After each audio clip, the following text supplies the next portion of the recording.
Diocese of Peshawar in church of Pakistan 20 جنوری 2025 تک ایک کو ایڈجوٹر بشپ کا انتخاب کرنے کے لیے تیار ہے۔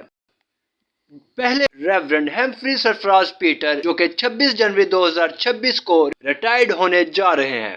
یہ ٹائم لائن چرچ کے ضوابط کی تعمیل کرتی ہے جس کے تحت ہر ڈائسس کو موجود بشپ کی ریٹائرمنٹ سے کم از کم 1 سال قبل جانشین کا انتخاب کرنا ہوتا ہے۔ انتخابی عمل نومبر 2024 میں اس وقت شروع ہوا جب ڈائسس آف پشاور نے ایک قرارداد منظور کی اور باضابطہ طور پر کارروائی شروع کرنے کے لیے ایک اعلانیہ خط جاری کیا۔ سینٹ کی ایگزیکٹو کمیٹی نے 7 دسمبر 2024 کو اپنے اجلاس کے دوران ان کے اقدامات کی توثیق کی۔ انتخابی عمل کو حتمی شکل دینے کے لیے پشاور ڈائسیسن کونسل کا خصوصی اجلاس بلایا جائے گا۔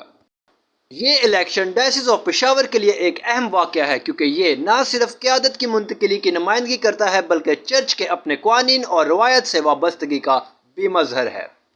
سائنڈ نے غیر توقع چیلنجز پیدا ہونے کی صورت میں مدد فراہم کرنے کے لیے اپنی تیاری ظاہر کی ہے جس سے اس اعتماد کو تقویت ملے گی کہ یہ عمل کامیابی کے ساتھ اختتام پذیر ہوگا جب تک کہ غیر متوقع پیچیدگیاں پیدا نہ ہوں۔ پشاور کے ڈائسس میں شریک ایڈجوٹر بشپ کا انتخاب شیڈول کے مطابق آگے بڑھنے کی توقع ہے جس سے قیادت کی ہموار منتقلی اور چرچ کی تعمیل کو یقینی بنایا جائے گا۔